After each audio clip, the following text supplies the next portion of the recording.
बंटवारा 1947।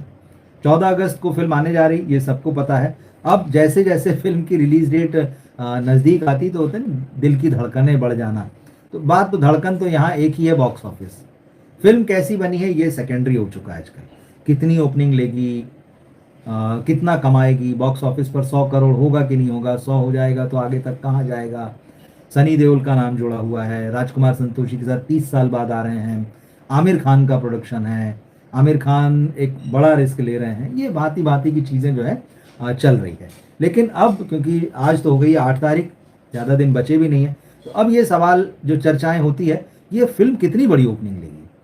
कंट्रोवर्सी तो है, भले ही थोड़ा सा दबी हुई है, मगर सोशल मीडिया में बात कर रहे हैं, और जितना मेकर्स भी हैं वो चाह रहे हैं कि इस फिल्म को लेकर जिस डायरेक्टली जितने मीडिया में हिंदू मुसलमान वाले सवाल हो रहे हैं, भारत पाकिस्तान और पाकिस्तानियों को अच्छा क्यों बता रहे हो, उनको सहृदय क्यों दिखा रहे हो, एक कहानी का जो हीरो है वो मुसलमान है, वो एक हिंदू बूढ़ी महिला को बचा रहा है, ये बड़ी खुलकर बात हो रही है। मेकर्स बच रहे हैं कि इस पर डायरेक्ट किसी तरह का जवाब दिया जाए।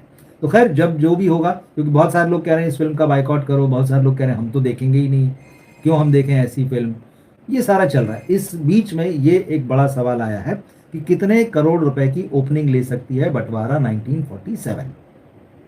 एक और समस्या इस फिल्म के साथ थोड़ी सी ये है, बहुत बड़ी नहीं है, इस फिल्म को मिला है ए सर्टिफिकेट, मतलब एडल्ट 18+।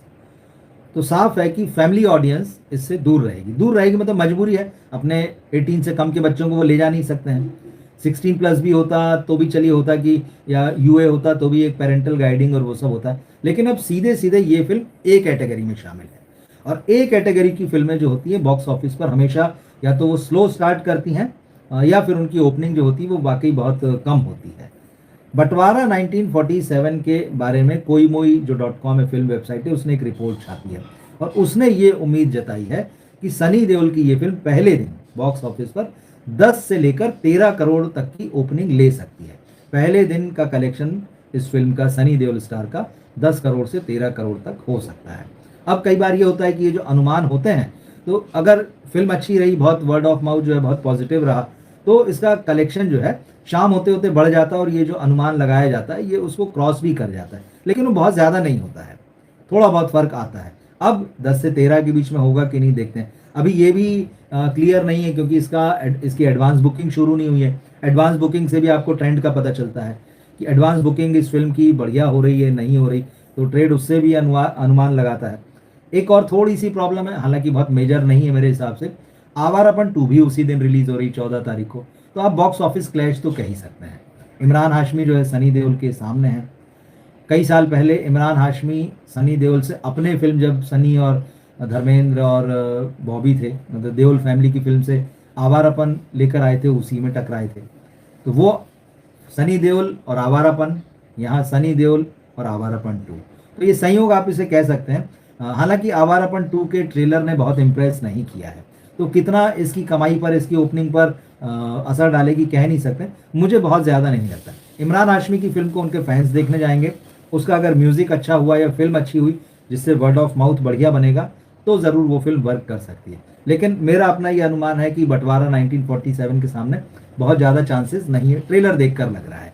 गारंटी तो बंटवारा की भी नहीं दी जा सकती। अब एक चीज़ और आ रही है कि क्योंकि जब ये ए रेटेड फिल्म है, तो ए रेटेड फिल्मों ने अभी तक इंडिया में जो ओपनिंग ली है, जो टॉप 10 की लिस्ट है, तो क्या बंटवारा 1947 उस टॉप 10 में आ पाएगी। एक ग्राफिक के थ्रू जो मैं देख रहा हूँ वो मैं आपको बताता हूँ, जिसमें यह है कि भारत में बॉलीवुड की टॉप 10 ए रेटेड फिल्म है। तो जैसे मैंने कहा कि ए रेटेड फिल्मों की ओपनिंग जो है बड़ी संदिग्ध होती है, बड़ी ओपनिंग मिलने के चांसेस जो है बहुत कम होते हैं। तो 10th नंबर पर है राज 3, जिसने 10 करोड़ 50 लाख की कमाई की थी। मतलब बंटवारा 1947 के सामने टॉप 10 ए रेटेड फिल्मों में आने के लिए मिनिमम से मिनिमम उसको जो है इस फिगर को क्रॉस करना होगा। मतलब 10.5 करोड़ रुपए की कमाई अगर ये फिल्म पहले दिन कर लेती है, तो ये टॉप 10 लिस्ट में आ जाएगी। तो ये मिनिमम है, इसे आप ध्यान रखिएगा, याद भी रखा जा सकता है। अब ये जो टॉप 10 ए रेटेड ओपनिंग फिल्में हैं वो कौन कौन सी। पहले नंबर पर है धुरंधर 2, वो तो होना ही था पहले दिन की, मतलब इसमें गुरुवार का जो पेड प्रीव्यू के जो कलेक्शन थे उसको भी मिला लेते हैं, तो धुरंधर 2 की पहले दिन की ओपनिंग बॉक्स ऑफिस पर है 145 करोड़ रुपए, और मुझे नहीं लगता है कि इसका रिकॉर्ड जो है हाल फिलहाल कहीं भी टूटता हुआ दिखता नहीं है। कोई फिल्म हो सकती कि शायद इस रिकॉर्ड को क्रॉस कर दे, हो सकता है रामायण ही कर दे, क्या भरोसा। हम तो बहुत पॉजिटिव रहे, बहुत पॉजिटिव हैं कि भाई हो सकता है रामायण इससे बढ़िया निकल जाए, लोग बहुत श्रद्धा भक्ति के साथ देखने चले जाएं। लेकिन अव्वल तो ये है कि पहले फ्राइडे को लेकर आए ये फिल्म नमित मल्होत्रा, तो खैर वो अलग बात। धुरंधर 145 करोड़, सबसे ज्यादा ए रेटेड कमाई करने वाली फिल्म पहले दिन है। दूसरे नंबर पर एनिमल 63.8 करोड़। आप देखिए कितना डिफरेंस है, डबल से ज्यादा का डिफरेंस है एनिमल और धुरंधर के बीच में। तीसरे नंबर पर फिर धुरंधर है, जो कि लास्ट ईयर दिसंबर में आई थी। तो धुरंधर 28.6 करोड़, यहाँ तो 100 करोड़ से भी ज्यादा का फासला है धुरंधर 2 से। लेकिन फिर भी धुरंधर का एक अच्छा खासा मार्केट बन गया था, बस बन गई थी, लोग देखने गए थे। धुरंधर 2 पहले नंबर पर, एनिमल दूसरे नंबर पर, धुरंधर तीसरे नंबर पर। सत्यमेव जयते जॉन अब्राहम की फिल्म 20 करोड़ 52 लाख रुपए। पांचवें नंबर पर कबीर सिंह 20 करोड़ 21 लाख रुपए। कॉकटेल 2 इसी साल आई थी, 14 करोड़ 10 लाख रुपए। बागी 4 लास्ट ईयर आई थी, 13 करोड़ 20 लाख रुपए। ग्रैंड मस्ती 12 करोड़ 50 लाख रुपए। वीरे दी वेडिंग सोनम कपूर थी इसमें, 10 करोड़ 70 लाख रुपए। और 10वें नंबर पर है राज थी, 10 करोड़ 50 लाख रुपए। तो अब ये मिनिमम जो है सनी देओल की फिल्म के लिए, मिनिमम उसको 10 करोड़ 50 लाख रुपए की कमाई करनी होगी, तब वो ए रेटेड टॉप 10 फिल्मों की लिस्ट में शामिल हो पाएगी। यशराज फिल्म्स जो है वो हमेशा ट्रेंड सेटर माना जाता रहा है। इस स्टूडियो को 50 साल से ज़्यादा हो चुके हैं फिल्म इंडस्ट्री में, और कभी इसकी बड़ी साख थी जब तक इसको स्थापित करने वाले यश चोपड़ा जी थे। उनके बेटे आदित्य चोपड़ा के हाथ में अब पूरी लगाम है, लेकिन जब तक यश जी थे तो यशराज फिल्म्स की एक अलग ही रिस्पेक्ट थी और एक वो अलग ही हाइप था, और सबसे बड़ा स्टूडियो माना जाता था। हालांकि आज भी माना जाता है, जिस तरह से उसकी लाइब्रेरी है, जिस तरह से वो फिल्म मेकिंग करता है, सारे बड़े बड़े स्टार उसके साथ काम करने के लिए एक पैर पे खड़े रहते हैं, रिस्पेक्ट है। लेकिन पिछले कुछ सालों में उसने ये रिस्पेक्ट गंवा दी है, खराब फिल्में बनाए। और कोई मतलब कोई ऐसी आपकी रिस्पेक्ट को कम नहीं कर देता। जिस काम के लिए आप जाने जाते हैं, जब आप उस काम को सही ढंग से नहीं करते हैं, जब आप उसमें लगातार कमतर होते जाते हैं, लोगों की भावनाओं को, लोगों की बातों को नहीं सुनते समझते हैं, तो फिर लोगों को लोग जो है अपनी नज़रों से और अपने दिल से जो है आपको हटाने लगते हैं। ऐसा ही जो है यशराज के साथ होता हुआ दिख रहा है।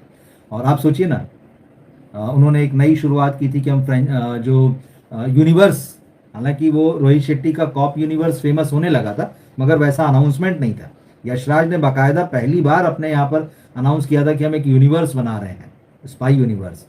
अब स्पाई यूनिवर्स का अल्फा तक आते आते क्या हाल हो गया, इसके बारे में कुछ बताने की जरूरत नहीं है। अब ये समझ में आ रहा है कि जो स्टूडियो कभी ट्रेंड सेट किया करता था, अब वो चालू ट्रेंड पर जो है उस पर चलना चाहता है। क्या दर्शक देख रहे हैं, दर्शकों का तो बिल्कुल रिस्पेक्ट करना ही पड़ेगा आपको।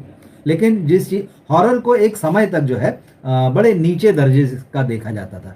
अरे हॉरर भी कोई फिल्म बनाने की चीज़ है, हॉरर भी कोई देखने की है। और रामसे ब्रदर्स ने जिस तरह का सिनेमा बनाया, तो उसके बाद तो उसको बिल्कुल C ग्रेड का माना जाता था। लेकिन फिर भट्ट कैंप ने जो है राज बनाई थी, वहाँ से हॉरर की कहानी थोड़ा सा बदली। और फिर जब दूरदर्शन के बाद में जब प्राइवेटाइजेशन हो गया, पूरा चैनल्स आ गए, प्राइवेट चैनल और एंटरटेनमेंट चैनल, इन्होंने जो भूत प्रेतों की कहानियां और वो सब दिखाना चालू की, तो हॉरर को एक जॉनर के रूप में इस्टेब्लिशमेंट मिला। वो चला, कुछ समय तक चला, और उसके बाद में फिर जैसा कि मार्केट अप डाउन होता है वो हुआ थोड़ा डाउन।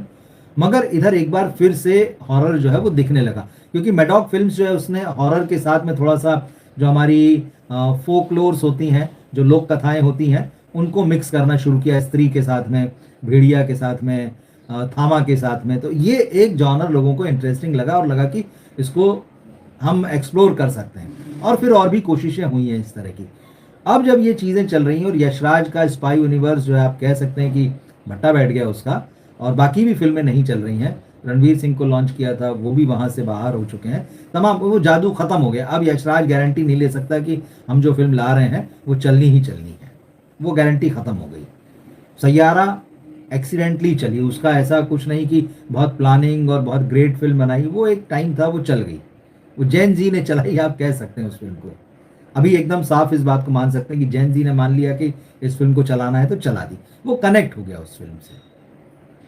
अब यहाँ यशराज को समझ में आ रहा है कि अगर आपको सरवाइव करना है, बने रहना है मार्केट में, तो जो चल रहा है उसको फॉलो करना पड़ेगा। तो इसीलिए अब ये खबर है कि यशराज फिल्म जो है हॉरर फिल्में भी बनाने जा रहा है, हॉरर के मार्केट में भी उतर रहा है। हिंदुस्तान टाइम्स की खबर की हेडिंग है कि Yashraj films to enter horror genre with Varun Dhawan starrer. Varun Dhawan को लेके बना रहे हैं। सुई धागा बनाई थी आई थिंक इन्होंने 2018 में, तो उसके बाद में एक बार फिर वरुण धवन के साथ, वरुण धवन थे और अनुष्का शर्मा थी उस फिल्म में। बुरी तरह से फ्लॉप हुई थी वो फिल्म। तो खैर वरुण धवन स्टारर फिल्म होगी। और रॉकेट बॉय जो वेब सीरीज है, बहुत देखी गई, बड़ी प्यारी वेब सीरीज है, आपने नहीं देखी हो तो जरूर देखिएगा। अभय पन्नू जो उसके डायरेक्टर थे वही इस हॉरर फिल्म को बनाएंगे और ये 2027 में ये फिल्म आने जा रही है। तो बात वही है कि वरुण धवन वैसे भी जो मैडॉक फिल्म्स की हॉरर कॉमेडीज होती हैं उसमें दिखे, और उनका सबसे फेमस वही है भेड़िया जो है। तो वरुण धवन को लेकर एक अपनी पहली हॉरर फिल्म बनाने जा रहा है यशराज, और देखते हैं कैसे होता है, क्या होता है। तो इससे समझ में आता है कि मार्केट जो है वो आपको समझा देता है, आप बहुत दिनों तक उससे स्मार्ट बनकर नहीं रह सकते कि हम ऐसा चलाएंगे, हमारा ब्रांड है, हमारा नाम है, तुमको आना पड़ेगा।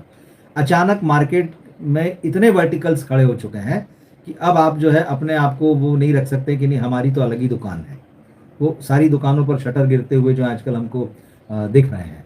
तो ये एक चेंज है, मुझे लगता है ये वेलकम चेंज होगा। यशराज फिल्म्स देखिए, उसका संसाधनों की और पैसे की तो कोई कमी है नहीं। कमी अगर है तो अच्छे राइटर्स की और अच्छे डायरेक्टर्स की। और अच्छे राइटर डायरेक्टर जो है वो बाजार में नहीं मिलते कि आप गए और आप खरीद के ले आए किसी को पैसा दे के।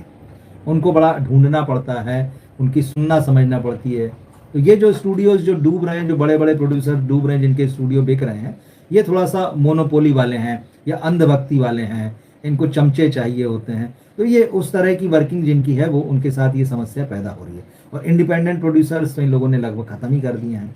तो ये सारी क्राइसिस के बीच में एक अच्छी खबर है, हो सकता है बहुत बढ़िया फिल्म बनाए, क्योंकि जिस डायरेक्टर के साथ ये फिल्म बनाने जा रहे हैं अभय पन्नू के साथ में, उनकी रॉकेट बॉयज़ तो वाकई बहुत तारीफ के काबिल फिल्म वेब सीरीज़ थी। तो देखेंगे, शुभकामनाएं हम दे सकते हैं कि चलिए आप बढ़िया काम कर रहे हैं। देर आए दुरुस्त आए वाला मामला है।